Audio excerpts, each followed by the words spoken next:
Un internaute m'a demandé de parler de Fanta Modja. Fanta Modja, son vrai nom c'est Owen Moncrief. Il est né en 1976 dans une famille rurale très religieuse. Et très tôt, comme sa famille fréquentait les églises, lui aussi il a fréquenté les églises, il a commencé à chanter dans les chorales. Mais c'est là qu'il découvre la puissance de sa voix. Parce que la parole, surtout religieuse, elle est sacrée. Que sa voix pouvait s'entendre.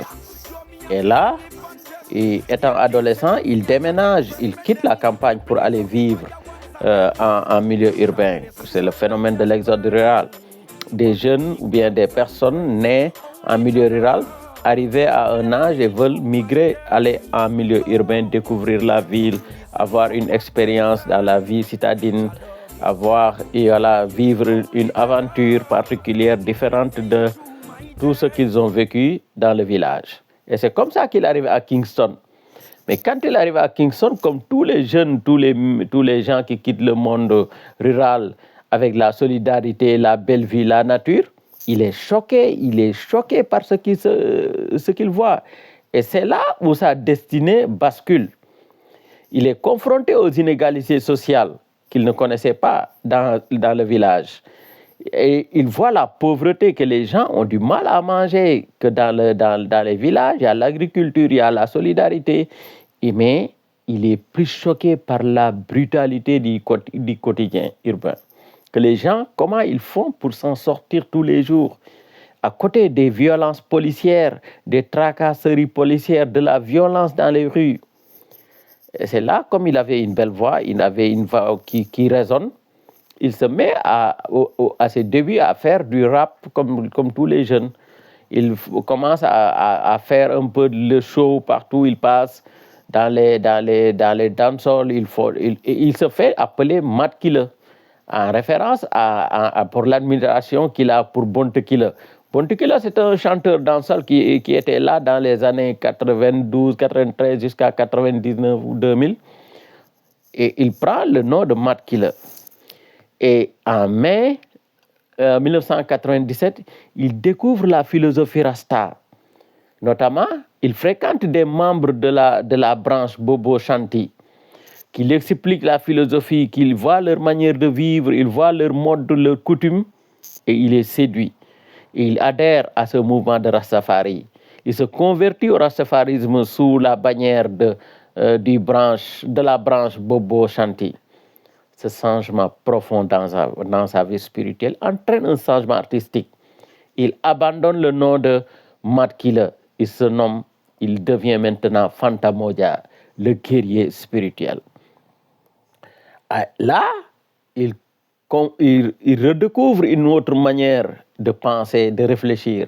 Et en 2005, il sort l'album Hail the King, un classique immédiat. Ce titre devient un hymne rasta planétaire. Hail the King Selassie I the First.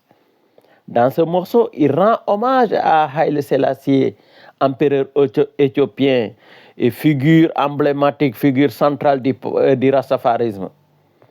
Ce morceau évoque aussi l'esclavage, la rédemption et la foi. Cet album contient d'autres titres qui sont très bien écoutés et qui sont très vulgarisés, comme Corruption, Rastafari is a Ruler, Hungry.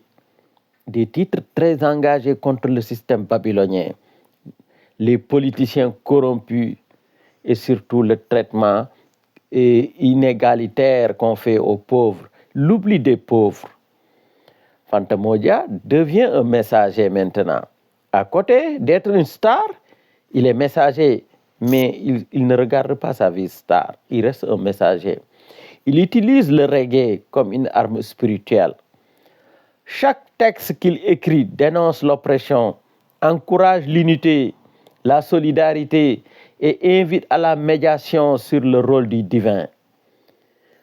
Fanta Modja refuse le bling-bling du dancehall, comme ces jeunes qui font du dancehall, qui chantent dans les boîtes de nuit, dans leurs clips un peu obscènes, où des filles sont je ne veux même pas parler de ça, mais ils refusent le bling-bling du dancehall. Il incarne la simplicité, le sacrifice et la résistance spirituelle.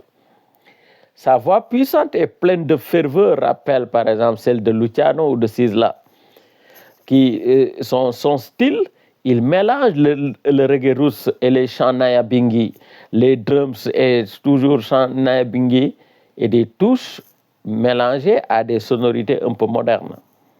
Ses refrains sont souvent incantatoires et appellent à l'éveil spirituel. Et il y a beaucoup de morceaux qu'on peut bien traduire pour lui. Fanta Mojah est une référence du reggae des années 2000.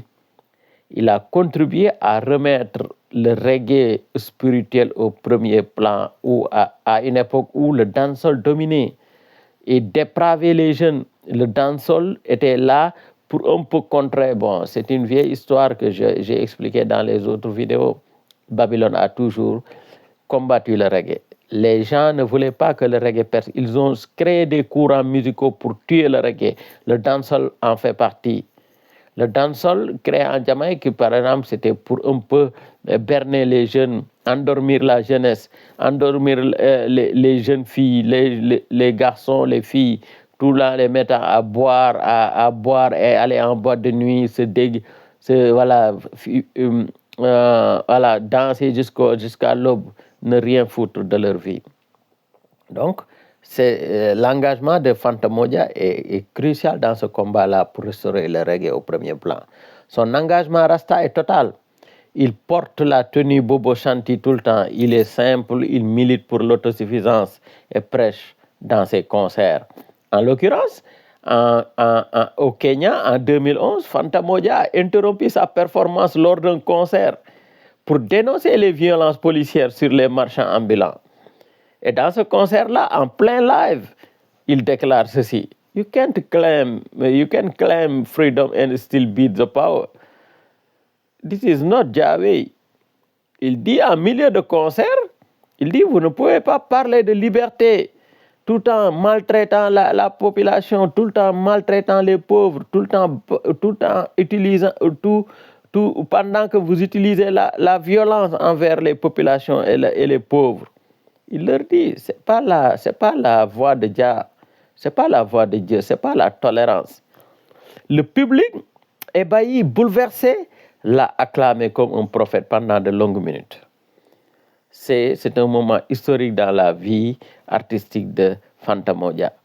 Et on peut citer d'autres titres de Fanta Mojah, Hail the King, qui est devenu un hymne rasta planétaire, Corruption, Thanks and Praise, Stronger. J'aime ce titre qu'il a fait avec Diaky, Stronger. Stronger, vraiment un très bon son que je vais essayer de traduire dans le futur. Rastafari is a ruler. Hungry, so many problems sont des morceaux très phares de Fanta Mojah. Fanta Mojah a ouvert la voie à d'autres générations d'artistes pour leur donner confiance et courage, pour porter le flambeau Rasta, pour défendre les idées rastafarisme, pour parler de Jah Rastafari, pour parler de Haile Selassie dans leur thème. On peut citer des artistes comme par exemple Tanfaya, que j'ai fait une vidéo sur lui. Turbulence, pareil. Iwen, je vais faire une vidéo sur Iwen après Jamason aussi, qui sont de véritables Rasta, qui dans leurs lyrics, on sent effectivement le feeling Rasta, mais la mentalité Rastafari et la philosophie Rastafari.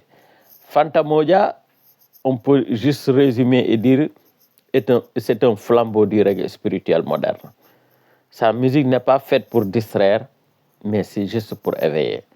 Donc c'était ça qu'on pouvait dire sur Fanta Mojah. J'ai fait la vidéo hier, mais elle a été, voilà, j'ai supprimé la vidéo sans, mais je crois que toutes les idées sont restées dans ma tête. Peut-être que j'ai oublié quelques 2 ou 3, mais peace and love.